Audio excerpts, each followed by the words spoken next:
Passos no caminho da iluminação.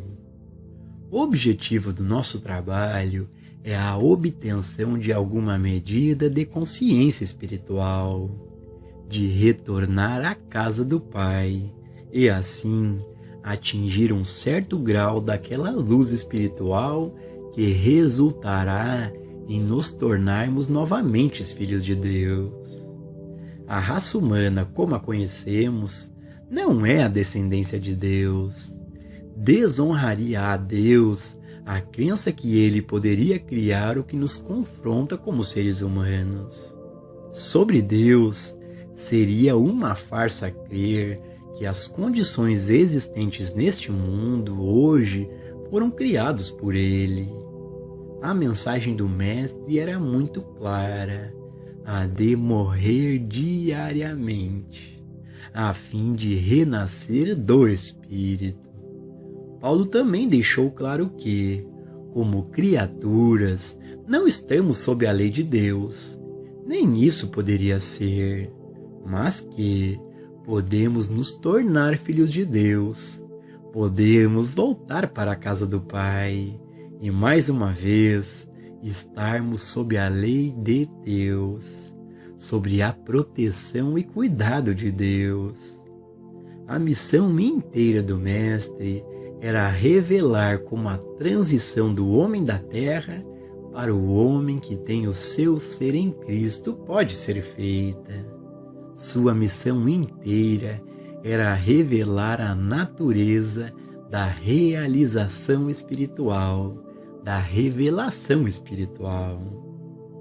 A maioria dos grandes ensinamentos religiosos do mundo adotaram como tema a ideia de que o homem de Adão está fora do jardim do Éden, isto é, fora do reino de Deus, e que, através da vida espiritual, da prática e oração, ele pode ser devolvido ao reino e novamente sobre a graça de Deus. Este é o processo conhecido como iluminação. Aqueles que são iluminados são aqueles que se elevaram acima da consciência mortal ou material, aqueles que receberam luz e, em alguns casos, iniciação, libertando-se de leis materiais e mentais. Houve irmandades, ordens místicas, muitas das quais operavam com base no princípio de que o iniciado poderia ser preparado em graus para mais luz, levado de um estágio a outro, até que, finalmente, a iluminação ocorresse, resultando em uma transcendência da consciência material para uma medida de consciência pela qual o indivíduo estava sobre a lei espiritual. Como seres humanos, estamos sob as leis da mente e da matéria, mas essas leis da matéria e da mente não são leis de Deus. A razão pela qual sabemos que essas leis não são de Deus é porque as leis da matéria ou da mente podem ser e são usadas para o bem e para o mal. Mas as leis de Deus não podem ser usadas de forma alguma. Ninguém jamais foi capaz de usar uma lei de Deus. Alguém pode sim ser usado pela lei de Deus. Ele pode ser um servo da lei de Deus. Ele pode ser um instrumento através do qual Deus opera, mas ele não pode definitivamente usar Deus. Como filhos de Deus, somos usados por Deus e pelas leis de Deus, e somos governados por essas leis. Mas Deus não conhece o bem e o mal, porque no reino de Deus não há pares de opostos. No reino de Deus não há saúde nem doença, não há juventude nem idade, não há vida e nem morte. Há apenas uma continuidade do ser imortal. Deus não muda. Deus é o mesmo de eternidade a eternidade, e seus caminhos são perfeitos. Nele não há escuridão alguma, nele não há mal, nele não há nada de natureza negativa. Existe apenas a perfeição e a imortalidade do ser eterno e infinito. A pessoa que se eleva, mesmo que levemente, à realização espiritual, torna-se, em um pequeno grau, livre dos poderes materiais e mentais, uma liberdade perceptível na vida, mesmo que seja apenas em certa medida.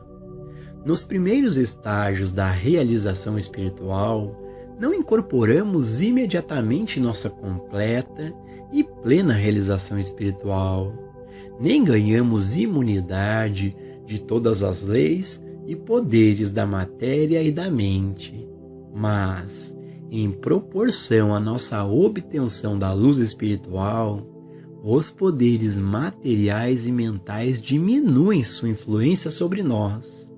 E então, nos tornamos menos vítimas de mudanças do bem e do mal, do sentido material da vida.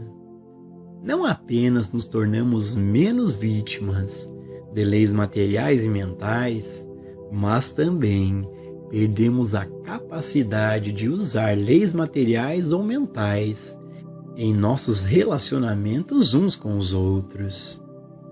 Nos estágios menos evoluídos da vida humana, parece normal e natural aceitar a lei do olho por olho e dente por dente, ou pegar espadas, até mesmo espadas legais, um contra os outros. Mas aqueles homens e mulheres que estão no mundo, mas não são dele, e que atingiram certa medida de luz espiritual, recorrem cada vez menos ao uso de armas materiais, legais ou mesmo mentais. Há uma rendição gradual do que chamamos de nossos direitos e um maior grau de confiança na capacidade de Deus estabelecer nossos direitos para nós, dentro de nós e através de nós. Todo o quadro humano muda para aqueles que estão no caminho espiritual, e eles não se enquadram nas leis materiais na mesma medida em que o fizeram anteriormente. Além disso, como estudantes de sabedoria espiritual, eles estão menos sujeitos às leis da doença do que antes de começarem a realizar este estudo. Se fôssemos traçar a história das famílias que viveram por anos com ensinamentos religiosos metafísicos ou místicos como seu guia, logo descobriríamos como, comparativamente, pouca doença, pouca falta, pobreza e pouca desarmonia tem sido seu destino. Isso não significa que elas tenham atingido completa liberdade, mas apenas que, até mesmo algum grau de liberdade espiritual já inclui uma liberdade das discórdias da carne, e que a liberdade final e perfeita é proporcional ao crescimento espiritual.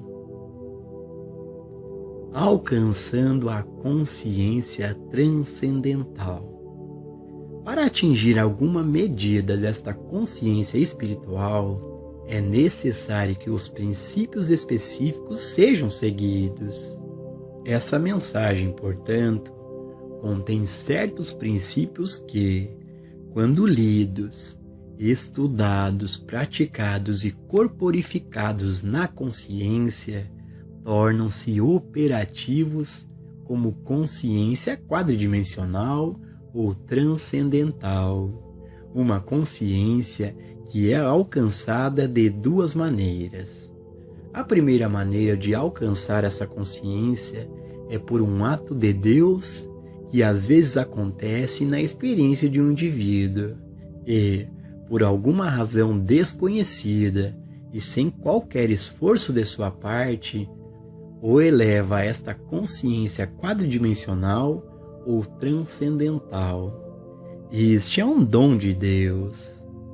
Neste capítulo, trataremos principalmente da segunda maneira, que é uma percepção e realização consciente desta consciência superior. Em nosso estado humano, fomos ensinados a confiar quase inteiramente em nossa sabedoria humana, em nossa força física ou em nossos esforços pessoais. O objetivo de nos voltarmos para um ensinamento espiritual é capacitar-nos a nos libertar da tensão da vida moderna, para vivermos não pela força e nem pelo poder, mas pelo meu espírito, para deixar o Cristo viver a nossa vida. A graça, então, começa a tomar o lugar, e nossa vida é vivida mais por ela e menos pelo nosso esforço pessoal. Há uma presença invisível que nos precede para endireitar os caminhos tortos, que nos precede para preparar um lugar para nós. Existe uma presença que age como um sentido intuitivo, levando-nos na direção correta. O objetivo da vida espiritual é a obtenção dessa consciência. Guarda a tua espada. Como seres humanos, vivemos pelo poder. A maioria de nós depende de algum tipo de poder material ou mental. Pode ser uma forma mais forte de poder material, superando uma forma menor de poder material. Ou pode ser um poder mental superando uma força material. Mas toda a experiência humana consiste em superar um poder pelo uso de um outro poder mais forte e maior. No mundo metafísico, as forças da matéria são denominadas pelas forças da mente, resultando na mente sobre a matéria e até na mente sobre a mente. No caminho da quarta dimensão, entretanto, isso é eliminado, porque na quarta dimensão não há poder. Aqui nós não usamos nenhum poder. Aqui nós entramos no reino revelado pelo Mestre, o reino de não resistir ao mal, o reino de guardar tua espada. Aqui aprendemos a relaxar e guardar nossa espada mental e, quando somos tentados com um poder material ou mental, ameaçados em nosso conforto, saúde, bem-estar, segurança ou proteção, não negamos ou afirmamos nada. Em vez disso, nos libertamos de qualquer resistência àquilo que está aparecendo para nós como mal, em qualquer forma que seja. Não é fácil fazer isso, porque toda a nossa inclinação como seres humanos é atacar para nos defender, e até mesmo, quando necessário, tomar a ofensiva. Afirma-se que através do poder do olfato, os animais podem detectar o medo nos seres humanos, e que, quando atacam uma pessoa, não a atacam, mas a atacam este medo, porque percebem que este medo pode tornar uma pessoa destrutiva e prejudicial a eles. E, portanto, eles tomam a ofensiva e tentam destruí-lo antes que ele possa destruí-los. Uma situação um tanto paralela pode ser notada no modo como algumas pessoas satisfazem as condições da vida humana. Por outro lado, aqueles que alcançaram alguma medida de realização de Cristo chegam a um ponto em que não se levantam em justa rebelião contra o mal, nem tomam a ofensiva contra ele, nem mesmo se colocam na defensiva, mas eles ficam parados, como fez o mestre diante de Pilatos, na percepção: tu não poderias ter poder algum contra mim, exceto o que te foi dado de cima, e não há necessidade de medo. Na cena humana, pode ser perfeitamente normal e natural recorrer ao olho por olho e dente por dente. Pode ser bastante legítimo processar aqueles que nos processariam, ou levantar uma guerra contra um país vizinho. Isso, no entanto, não só não está certo no plano espiritual, mas também é desnecessário, porque os males deste mundo são maus somente na consciência que os aceita como tal. Onde quer que haja uma aceitação da crença universal em dois poderes, existem dois poderes. E aí, dois poderes operam. Sempre que uma pessoa se eleva em consciência espiritual a um nível em que ela reconhece que a onipotência de Deus, eu agora lhe dou a palavra onipotência para ponderar, torna qualquer outro chamado poder sem poder. Ela descobre que não pode haver onipotência e mais outro poder. Não pode haver todo o poder e mais outro poder. Ela ou lida como a onipotência como onipotência, ou ser convencida do não poder de qualquer aparência ou condição. Ou ela não está nem aí, canta hinos de louvor a Deus Todo-Poderoso, mas pensa e age da forma de: passe-me para cá uma munição para me defender. A qualquer momento que um problema de qualquer natureza começa a chamar sua atenção, lembre-se instantaneamente de que você não deve levantar a espada, nem a espada mental e nem a física, mas sim que você deve relaxar e não resistir ao mal, na percepção da onipotência. Os próximos 3 ou 4 dias de sua vida podem ser muito miseráveis, porque quando você começa um trabalho desse tipo, ponderando constantemente sobre a onipotência, parece, como no caso de Jesus, quando ele começou seu ministério e o diabo pulou diante dele com 3 tentações, que 2 ou 3 demônios conseguem encontrá-lo, e cada um tem 2 ou 3 tentações para você. Portanto, os primeiros dias podem ser realmente difíceis. Muitas vezes você pode ter que dizer: para trás de mim, Satanás. Eu não estou pegando a espada, não estou resistindo ou refutando, estou firme na onipotência, permanecendo firme na percepção de que não pode haver 2 poderes, se a onipotência é a verdade. Então, pode ser que o problema se torne mais insistente.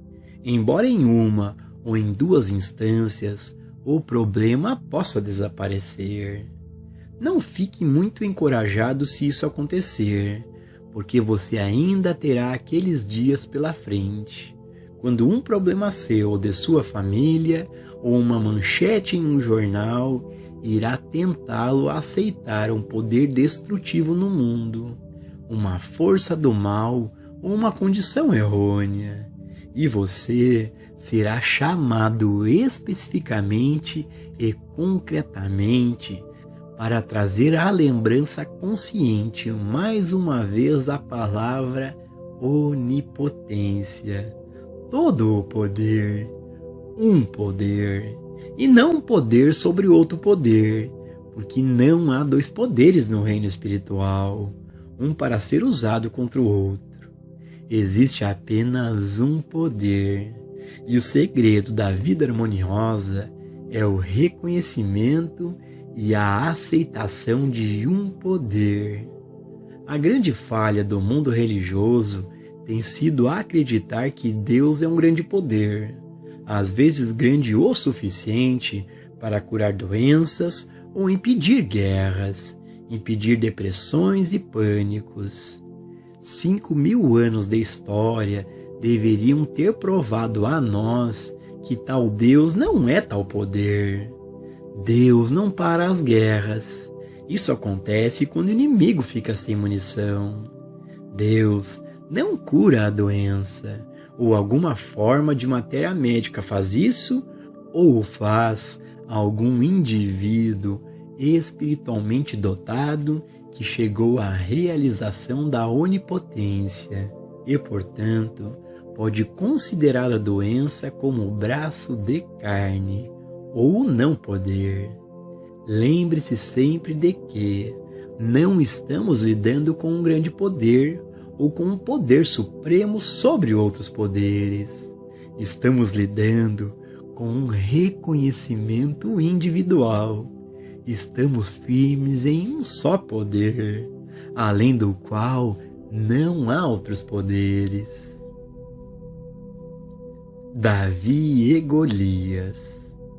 A história de Davi e Golias ilustra o poder do impotente, aquele poder que, para nosso senso, não é poder. Golias é representado como um gigante, não apenas um gigante físico, mas um gigante vestindo uma armadura inexpugnável, que nenhum poder poderia penetrar. Nada poderia alcançá-lo, nada poderia prejudicá-lo e nada poderia destruí-lo, porque ele estava tão bem armado que era invencível por qualquer arma que até então fosse concebida ou formada. Mas o que aconteceu com essa invencibilidade? Um pequeno homem veio junto com algumas pedras, e apenas uma daquelas pequenas pedras minúsculas acabou com a carreira deste poderoso gigante vestido com armaduras pesadas. Poderia alguma coisa ser mais fantástica de que o pensamento de que uma pequena pedra atingindo um gigante, e um gigante bem protegido? Este incidente do encontro de Davi com Golias contém em si um segredo mágico. Davi disse: "Eu venho a ti em nome do Senhor dos Exércitos." Esse é o mistério, esse é o milagre, essa é a mágica, esse é o segredo. O que realmente ele está dizendo era: eu não venho a você com poder físico, eu não venho a você com força física, eu não venho com uma arma mais forte do que você a criou. Não, eu venho sem arma alguma, eu venho em nome de Deus. Quando os discípulos chegaram ao Mestre, tão orgulhosos e felizes por receberem o poder sobre o diabo, e que até os demônios estão sujeitos a nós através do teu nome, eles foram repreendidos. Não se alegrem que os espíritos vos estejam sujeitos. Regozijai-vos antes, porque os vossos nomes estão escritos no céu. O que ele quis dizer quando disse a eles para não se alegrarem, porque os demônios estavam sujeitos a eles? Simplesmente ele quis dizer que não havia poder para estar sujeito a eles. Não há poder para estar sujeito a você. Você está vivendo no nome e na natureza de Deus. E nesse nome e nessa natureza não há outro poder. É por isso que não há nenhuma arma levantada contra você que possa prosperar. Não porque você tem alguma defesa, não porque você tem alguma arma sobre o mal, mas porque você está no nome e na natureza de Deus. Se você admitisse que qualquer pessoa ou influência na Terra poderia ser destrutiva para você de qualquer maneira, você certamente teria que encontrar alguma forma de defesa contra ela, alguma forma de poder para usar contra ela. Mas você tem a mais poderosa defesa de todas, a percepção de que não há influência destrutiva, a menos que Deus fosse a influência destrutiva de qualquer conceito diferente de si mesmo. O poder de Deus, o Deus realizado em você, revela que nada no mundo do efeito, nada no mundo dos conceitos, nada no mundo das pessoas, nada é poder, nem para o bem e nem para o mal. Portanto, você não precisa de nada para superá-lo. Veja como isso funciona em sua vida. Conforme alguma ameaça venha de alguma pessoa ou coisa, permaneça firme em sua natureza, em nome e na natureza de Deus, percebendo que nenhuma arma que seja formada, nenhum conceito que seja formado, tem poder sobre a verdade do ser. Este mesmo princípio se aplica no trabalho de cura.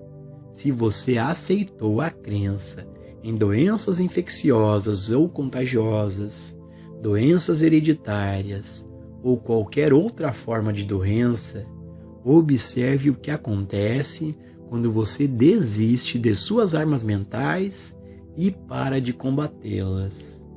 Veja o que acontece quando você está no nome e na natureza de Deus. Não há arma, não há crença, não há conceito do homem que possa se opor ao nome e à natureza de Deus. A batalha é do Senhor, não sua e não minha. Não precisamos de poderes físicos, não precisamos de poderes mentais. O que é menor deles, uma pequena pedra, é suficiente para derrubar a fortaleza do poderoso Golias. Até mesmo um pouquinho de pedra, quase nada.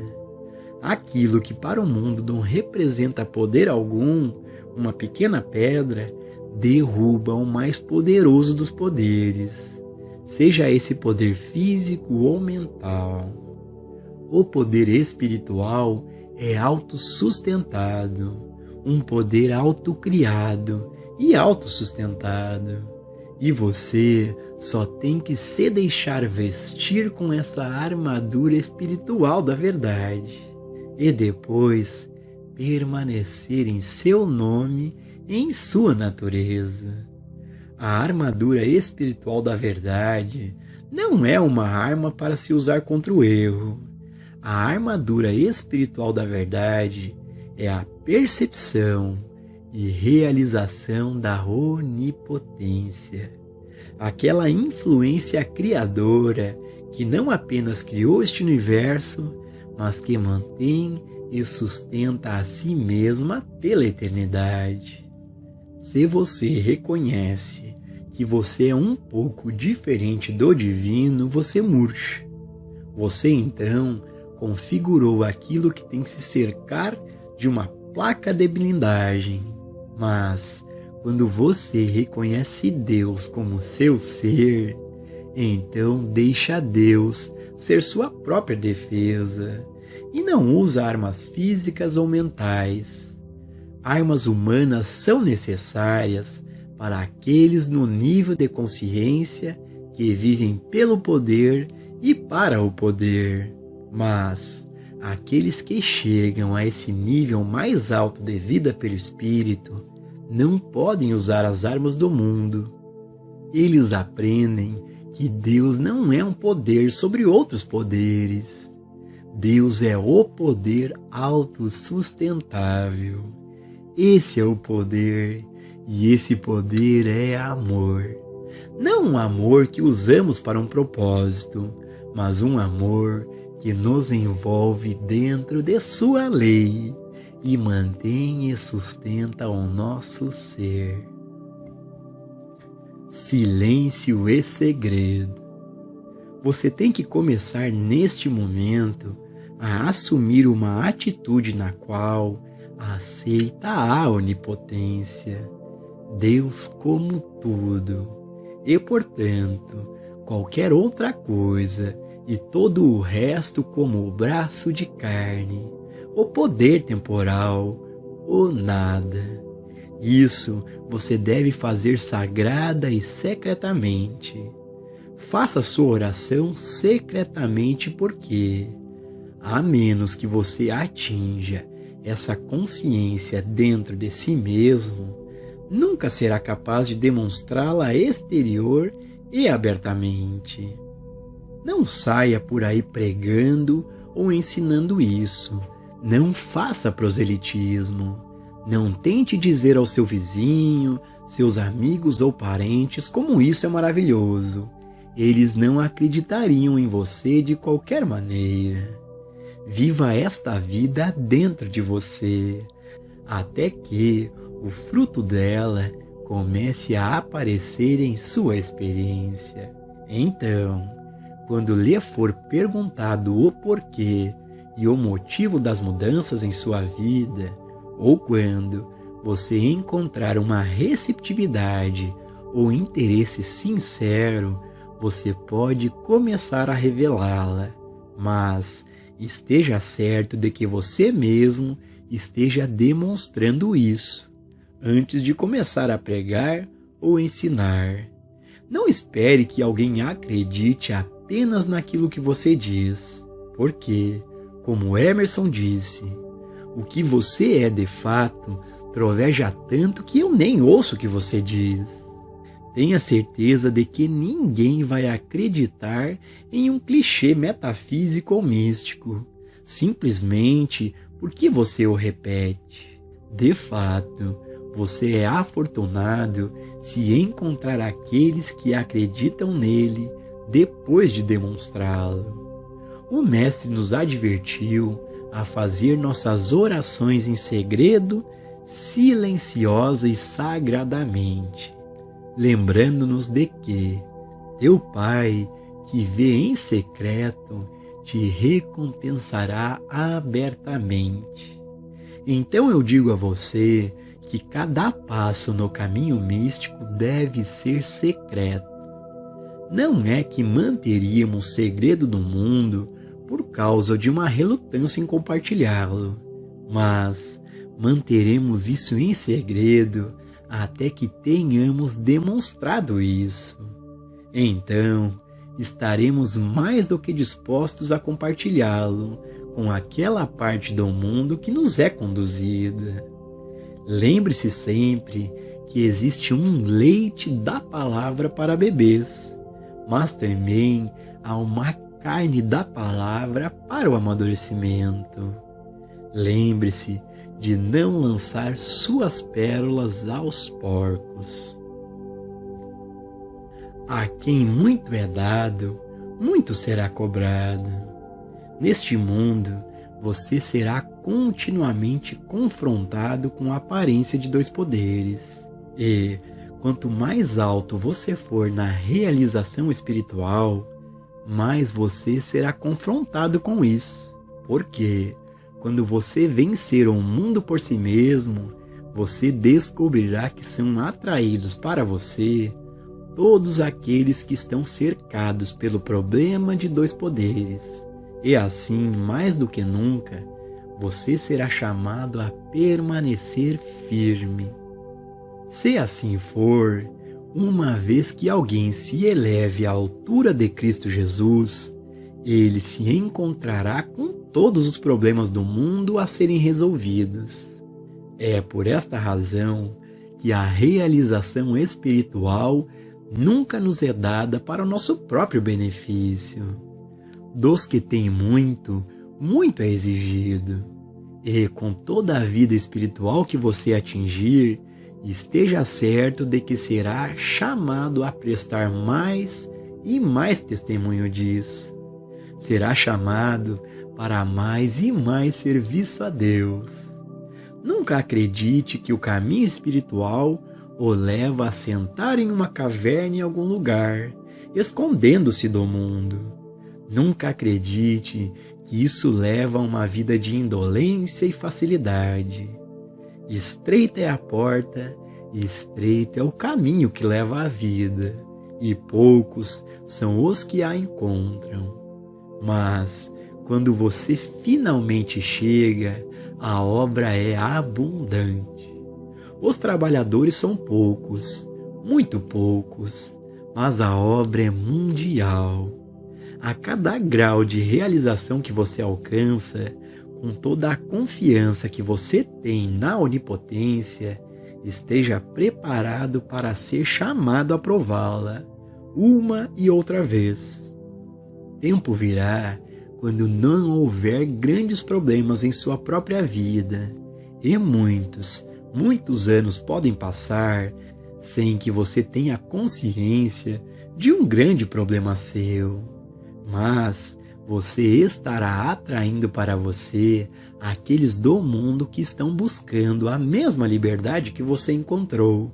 E você será chamado a trabalhar com eles, para servir, para curar e ensinar, mas apenas em proporção à sua própria demonstração. Esta é uma área em que conhecer todas as palavras de todos os livros não fará de você um bom professor. Pelo contrário, você pode conhecer pouquíssimas palavras e ser o maior dos professores, porque o ensino é por demonstração e não da boca para fora. O reino de Deus realizado. A esta palavra onipotência, vamos adicionar outra, onipresença, que é de igual importância. A maioria das pessoas tem uma ideia de que Deus está em algum lugar no céu, em um monte santo, em um templo sagrado ou em um professor sagrado. Mas a verdade é que Deus está mais perto do que você mesmo e mais perto do que suas mãos e pés. E você não precisa ir a qualquer lugar para encontrá-lo. Você precisa apenas de reconhecimento. O reconhecimento da onipresença. A onipresença de Deus preenchendo todo o espaço ao longo de todo o tempo. O reconhecimento de que onde você está é solo sagrado. Se você subir ao céu, encontrará Deus lá. E se fizer sua cama no inferno, encontrará Deus também ali. Quando você caminhar através do vale da sombra da morte, você encontrará Deus lá com você. E isso se você tomou a palavra onipresença em sua consciência e vive com ela. Você foi assombrado de manhã à noite com a crença de que você não pode alcançar Deus, que Deus está em algum lugar diferente de onde você está.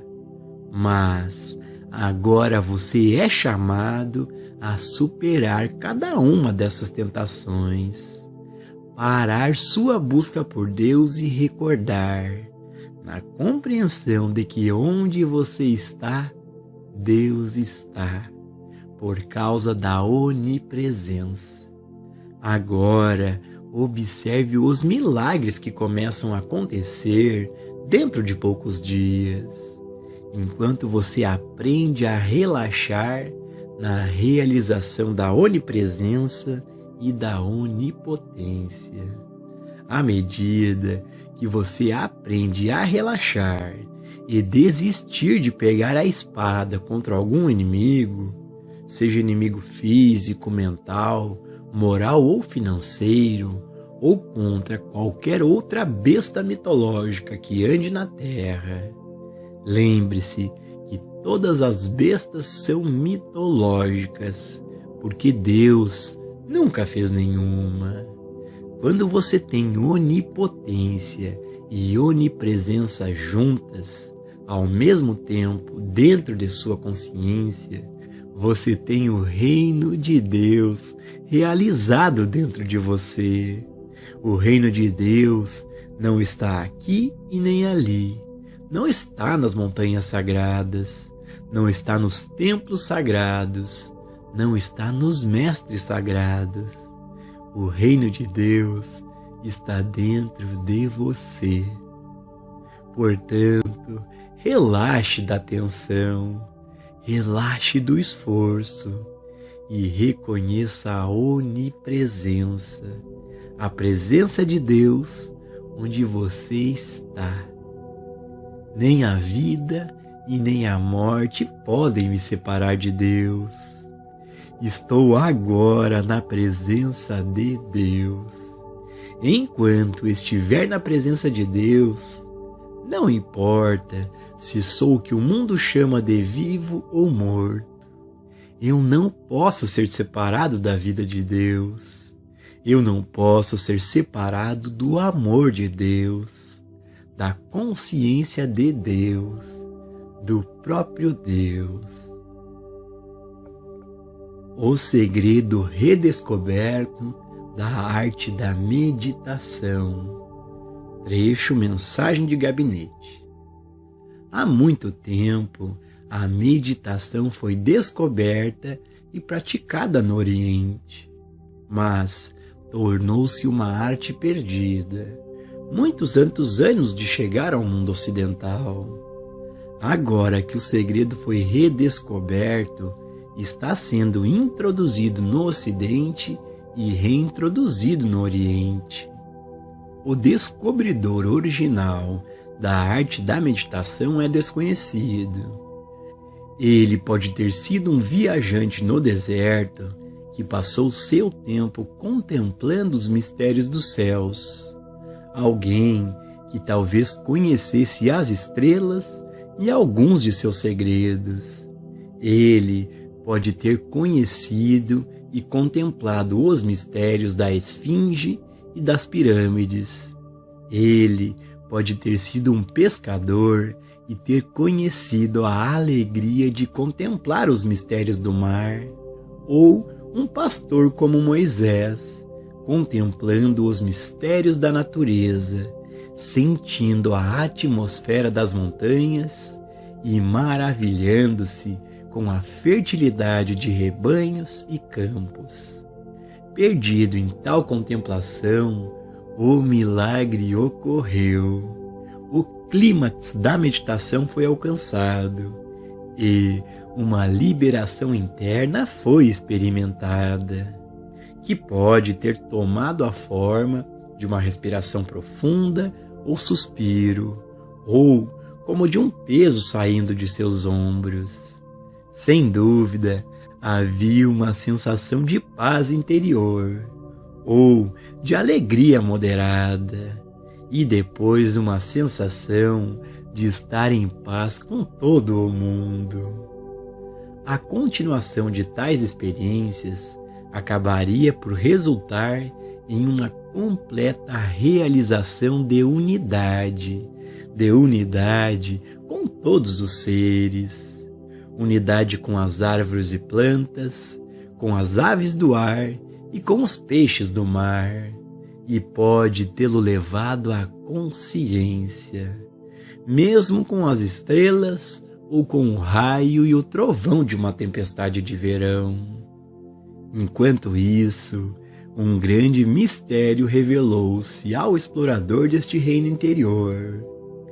Ele percebeu que o homem originalmente era ser puro espiritual, tirando sua vida, sua substância e lei e continuidade de Deus. Mas, depois que a névoa surgiu e o homem perdeu sua visão de Deus, ele tornou-se um indivíduo solitário, perdido, vagando como filho pródigo, sem nunca chegar em casa, nunca alcançando sua consciência e realização divinas. Agora, através de uma comunhão interior com algo maior que ele e uma comunhão exterior com todas as formas de vida, ele não está mais sozinho ou solitário. O grande mistério de Adão foi resolvido. Não arrancaram uma parceira de sua costela, mas de seu coração sob a costela. Realmente, daquele sentimento geralmente atribuído ao coração, aquele sentimento de amor que brota na meditação, pois é desse sentimento de amor dentro do homem que vem somente quando em contemplação e comunhão com Deus que todas as soluções das questões da vida surgem, seja companheirismo, suprimento, segurança, proteção, paz, alegria, saúde e plenitude. Contemplar os mistérios da vida, sua lei e beleza, sua rima e ritmo, suas harmonias e humores, levou sua atenção de volta à sua fonte, o reino do real, o reino de Deus dentro dele, e ele experimentou o supremo da meditação, em uma comunhão real com a fonte de todo o ser. Então veio o alívio de todos os cuidados e a solução para todos os problemas, seguido pelo cumprimento de tudo que é bom em sua experiência, mesmo sem pensar. O viajante original que descobriu o segredo da vida e sua experiência harmoniosa e alegre, provavelmente procurou outros que estavam perdidos no deserto da existência humana, a quem ele poderia transmitir o mistério da ressurreição do túmulo da mortalidade, o grande segredo da ascensão da alma e corpo para as alturas imortais. E assim, a grande arte da meditação foi descoberta, ensinada e vivida.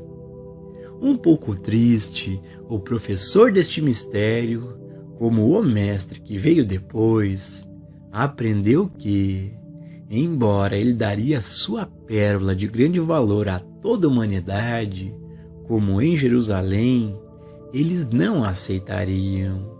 Apenas poucos eram receptivos, mas aqueles poucos se tornaram um povo separado, um povo alegre, bem-sucedido e brilhante, porque eles tinham tudo em Deus para buscar sabedoria, luz, amor e realização. Quando se tornou mais conhecido que esses poucos contemplativos no mundo tinham acesso à paz e à prosperidade do mundo, aqueles que não estavam sintonizados espiritualmente começaram a considerar a meditação como um meio de voltarem-se para dentro, somente com o propósito de extrair as coisas boas da vida, suprimento, companheirismo, lar e saúde. E assim começou a prática de voltar-se para dentro numa tentativa de extrair coisas. E por fim, a arte da meditação pura foi perdida, e a meditação tornou-se um mistério incompreensível. O verdadeiro mistério da meditação é que a meditação não é um meio de obter coisas do centro divino que está dentro do homem. Buscar obter Alcançar o reino celestial só pode resultar na perda do pouco que temos.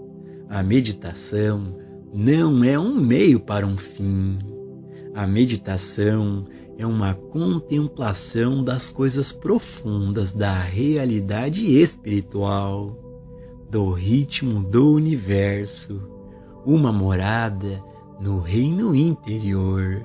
Este é o clímax, é uma comunhão interior com o espírito do homem, um contato com sua alma, uma revelação da verdade por trás dos mistérios da vida. O milagre é que, sem desejo, sem pensar, a presença interior nos precede para endireitar os caminhos tortos, para preparar uma mansão, muitas mansões. A presença invisível e divina torna-se visível como a forma do próprio corpo de todo o bem.